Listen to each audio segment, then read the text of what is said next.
हरे कृष्णा। आप सबका स्वागत है मेरे इस YouTube चैनल कृष्ण की ओर पर। आज की वीडियो में मैं आप सबके लिए माघ मास की कथा का 8वां अध्याय लेकर आई हूँ।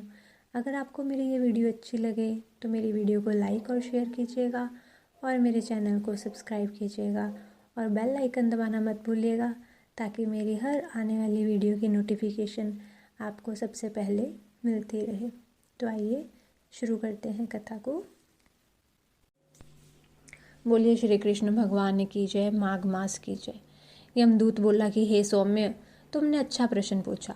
तुम इस समय पाप रहित हो। यद्यपि दूसरों की सेवा में तत्पर होते हुए भी मैं आपसे प्रेम पूर्वक तथा बुद्धि कहता हूँ। जो व्यक्ति सब अवस्थाओं में मन, कर्म व वचन से दूसरों को कभी दुख नहीं देते, वे कभी यमलोक में नहीं जाते। प्राणियों की हिंसा करने वाले मनुष्य दान, तप और यज्ञ से भी किसी प्रकार उत्तम गति को प्राप्त नहीं करते। ऋषियों ने कहा है कि अहिंसा ही सबसे बड़ा धर्म, तप और दान है। दयालु मनुष्य प्राय मच्छर, खटमल, कीड़ी आदि प्राणियों की भी अपने समान रक्षा करते हैं। ऐसे सद्पुरुष जलते हुए अंगारों से व्याप्त दुर्गम पथ को और प्रेतों की तरंग वाली यम यातना को नहीं देखते।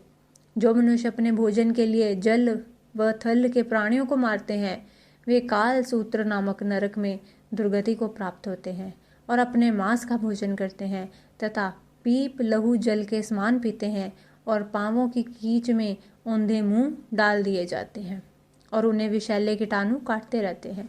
अंधेरे में एक दूसरे के घातक को हो परस्पर खाते हैं और घोर शब्द करते हुए एक कल्प तक वहीं रहते हैं। हे वैश्य, फिर नरक से निकलकर बहुत दिनों तक स्थावर योनि को भोग वे क्रूर सैकड़ों योनियों में जाते हैं। हिंसक व्यक्ति जन्मांध, दरिद्र और अंगहीन जन्म को पाते हैं। इसलिए हे वैश्य, दोनों लोकों में सुख चाहने वाले मनुष्यों को मन, कर्म व वचन से दूसरों से द्रोह नहीं करना चाहिए, क्योंकि हिंसक लोगों को दोनों लोक में सुख नहीं मिलता। जो किसी प्राणी की हत्या नहीं करते, उनको कहीं डर नहीं रहता। जिस तरह सीधी और टेढ़ी बहने वाली नदियां समुद्र में मिल जाती हैं, उसी प्रकार से सभी धर्म दृढ़ रूप से अहिंसा में विश्वास रख प्रवेश करते हैं। हे वैश्य श्रेष्ठ, जिसने प्राणियों को अभय मंत्र दिया, वह सब तीर्थ में नहा चुका और सब यज्ञों में उसने शिक्षा पाई। हे वैश्य, जो अपने वर्णानुसार शास्त्रोक्त धर्म का पालन करते हैं, वे यमलोक में नहीं जाते। ब्रह्मचारी, गृहस्थ, वानप्रस्थ तथा यति सभी अपने अपने धर्म में विलीन होकर स्वर्ग में निवास करते हैं। जो इष्ट पूर्ति, जलाशय आदि बनवाते हैं, 5 यज्ञ करते हैं तथा सदैव दया करते हैं, वे यमलोक में नहीं जाते। जो ब्रह्मचारी हैं, वेद पाठी हैं और नित्य अग्निहोत्र करते हैं, वे स्वर्गवासी होते हैं। दीन वचन न बोलने वाले शूरवीर जो शत्रुओं से लड़ाई में मरते हैं, प्राय उनका पथ सूर्य लोक होता है। हे वैश्य, लंगड़े, लूले, बाल, वृद्ध, अनाथ, शरणार्थी, ब्राह्मण तथा गरीबों का पालन पोषण करने वाले सदैव स्वर्ग में वास करते हैं, अर्थात वे आवागमन के कुचक्र से निकल जाते हैं। कीचड़ में पड़ी गाय को तथा ऋषि ब्राह्मण का कल्याण करने वाले, गाय को चारा देकर सेवा करने वाले, बैल की पीठ पर ना चढ़ने वाले स्वर्गवासी होते हैं। जो मनुष्य बावली, कुआं, तालाब, प्याऊ आदि बनवाते हैं, जिनमें जल और स्थल में रहने वाले इच्छा पूर्वक जल पीते हैं, इससे उनका निज धर्म बढ़ता है और वे बिना यमलोक देखे सदैव स्वर्ग को प्राप्त होते हैं। जो व्यक्ति पीपल, नीम, बरगद, कैथ तथा बिल का 1-1, आंवले के 3 तथा आम के 5 पेड़ लगाते हैं, उनको भी नरक नहीं मिलता।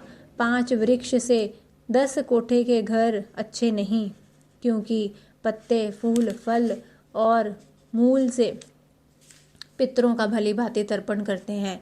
मार्ग में घनी छाया वाले लगाए हुए वृक्ष अग्निहोत्र, स्त्री तथा पुत्र से भी विशेष फल देने वाले होते हैं।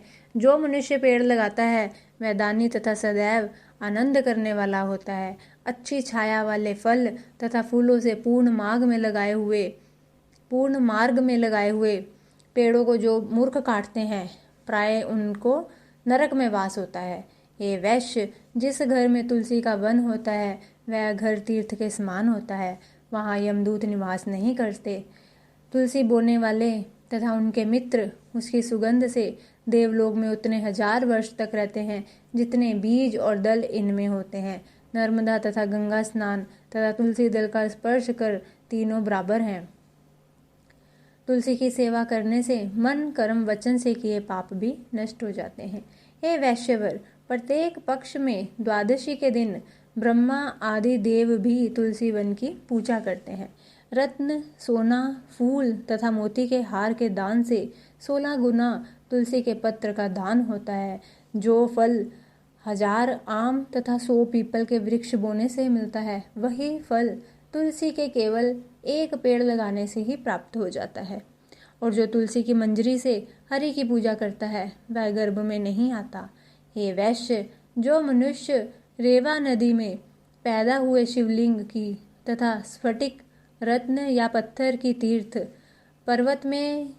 पर्वत या वन में रखी हुई शिवलिंग मूर्ति की पूजा करता है, जो सदैव ओम नमः शिवाय इस मंत्र का जप करता है, अथवा प्रसंग से, षष्ठा, अभियान या लोभ से भी जो महादेव जी की सेवा करता है वह यमराज का दर्शन नहीं करता।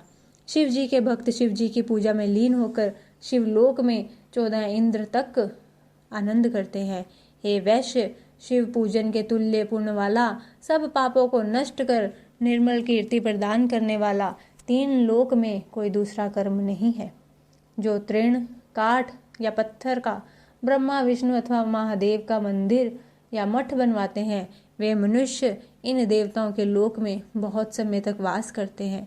हे वैश्य, जो पुरुष धर्मशाला, गौशाला, सन्यासियों, ब्राह्मणों के लिए घर तथा गरीब दुखियों के लिए कुटी बनवाते हैं वह लोग सदैव इंद्र के भवन में वास करते हैं।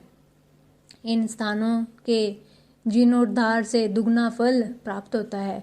जो इनको तोड़ता है वह अवश्य घोर नरक में जाता है। जो मनुष्य देवता, ब्राह्मण तथा सन्यासी के मठ, धन अथवा घर पर अधिकार कर लेता है वह सब धर्मों से बहिष्कृत होता है। उसका पूर्ण परिवार नरक भोगता है।